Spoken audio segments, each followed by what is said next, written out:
On Thursday morning, I was sitting at my desk, and my attention was split between the news and my work. And while that already feels like a pretty stark contrast, let me explain just how wide the gap between those two things was. The news was Israeli television, an analysis of that morning that is just beyond words. The heartbreak of a people receiving their dead. The incredible anger of watching masked cowards use Jewish bodies as a propaganda tool. Every raw emotion that could possibly be felt plugged into that moment, that pain. That was the news. And my work on Thursday morning was writing this year's Purim spiel.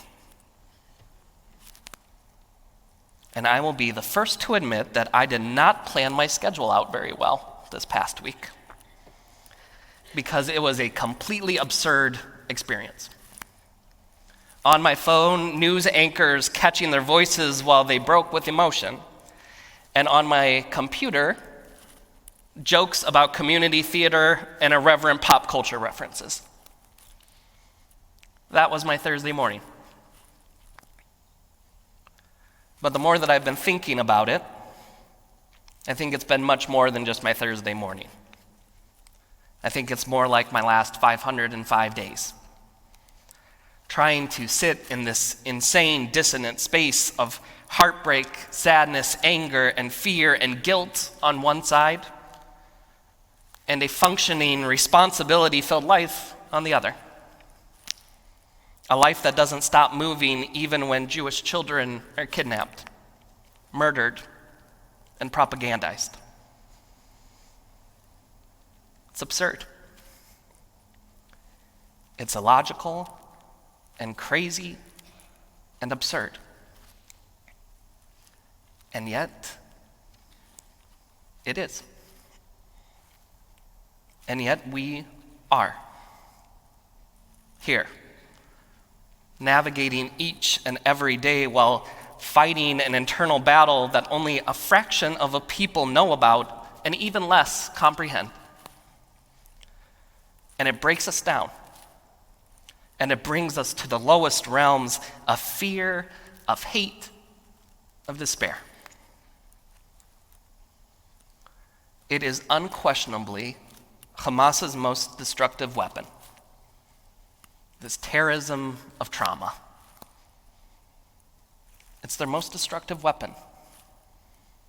And it's also their most effective. The evil works. The brutality, the theater, the baiting, the goading, it works. It chips away at our hearts, at our resolve, at the essence of who we are. Which is why this morning, while our hearts, our minds, our attention is so focused on the news, on our brothers and sisters, on the unknowability of what today or tomorrow might bring, it is imperative that we use the iron dome of our peoplehood and our tradition to shoot down the barrage of psychological rockets hurled our way. And our iron dome, our Kippa Barzel, incidentally, is found within the work that I was doing on Thursday morning. It's found in Purim. It's found in Adar. Now, I am fully aware of my dramatic bias for our ancient rabbis. I'm a very big fan. But I'm a big fan because I think that they are masters not just of Jewish law, Jewish history, and Jewish text, but most importantly, masters of Jewish psyche. And while I think that they had theological and ritualistic goals for the observance of Purim and the marking of the month of Adar, I would argue that their true intentions were so much deeper and so much more profound, and beautifully bottled within that famous phrase from Masechet Ta'anit, Mishe Nichnas Adar Marbin B'Simcha. The one who enters into the month of Adar increases their joy. But in order to unpack the brilliance, in order to unpack that profundity, we need a quick chazarah, we need a quick recap of Jewish history. Because at the time the rabbis are shaping and teaching these words, life as a Jew in Eretz Yisrael is brutal. The revolts against Rome have forcibly shut down all of the Jewish resistance. The Romans have destroyed the Beit HaMikdash, the Holy Temple. They've exiled tens of thousands of Judeans, sold countless more into slavery, and have slaughtered many, many more. And while Rome once tolerated some forms of Jewish autonomy, the uprisings have led to a full occupation of the Jewish people and expression or observance of Jewish religiosity, text, tradition, and ritual has been outlawed and criminalized. In short, failing to assimilate, being identifiably Jewish, is punishable by death. And yet, our rabbis continue to meet.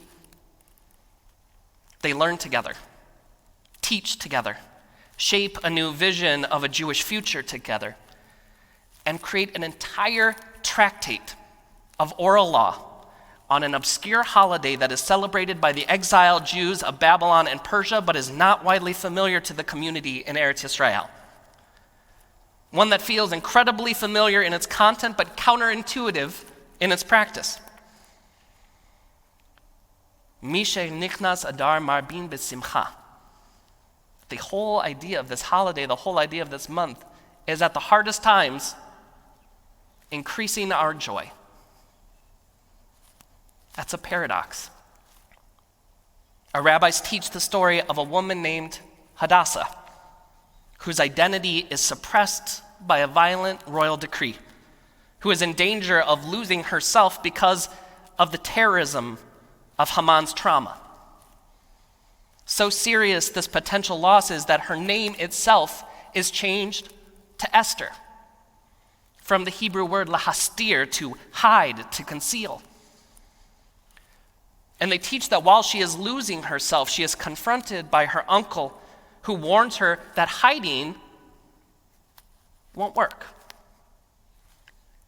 That her only real protection, her weapon against the hate and the violence, is her authenticity, is her peoplehood, is the story that flows through her bones. Taught this way, the Megillah is not a historical document. It's a subversive rallying cry. It is a spark of memory and inspiration to an entire people living in fear, in sadness, and in anger. A people who are given an edict that I'm sure the Romans find laughable, to enter into a new month and, despite the darkness and the uncertainty, to find Jewish joy. Because our rabbis know that finding the joy, finding the purpose, finding the meaning is the only way that we will survive. It feels crazy and insensitive to write jokes when our people are grieving for the Bibas family, for Oded.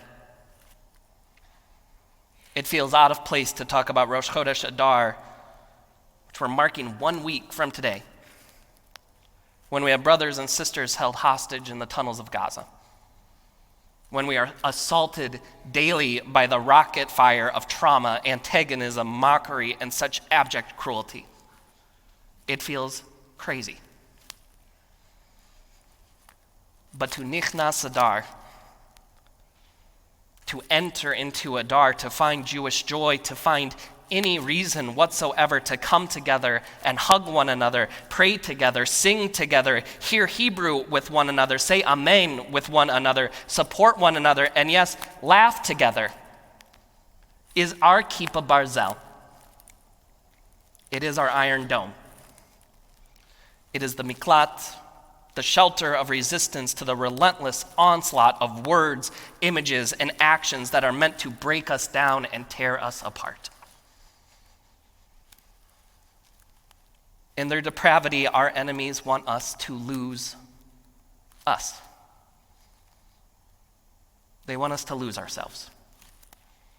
They want each and every one of us to steer, to Esther ourselves, to hide who we are. They want us hidden and ashamed, broken and defeated. They want us glued to our phones, overwhelmed by the weight of all of this loss. And it is easy to capitulate, to give in to the despair. But our tradition, my friends, is made for times like these. Our text, our history, the treasures of our Yiddishkeit, they're not pretty pieces of art to be hung and admired. They're resources. They're tools. They are tools of survival, tools of resilience, defiance, and tools of hope. And so we write our spiels, and we bake our hamantashen. We come together and we laugh because it's not about a holiday. It's not about a historical commemoration or a calendared social event. We do it because it's about us. It's about us right now, and it's what we need to get through this together. Mishe nichnas adar marbin b'simcha. A people who enters Adar increases their joy. A people who increases their joy remembers who they are. And a people who remembers who they are can never be broken. I love you all. I'm wishing you a peaceful Shabbat, a joyful, authentic, powerful Adar. And I wanted to put these words right here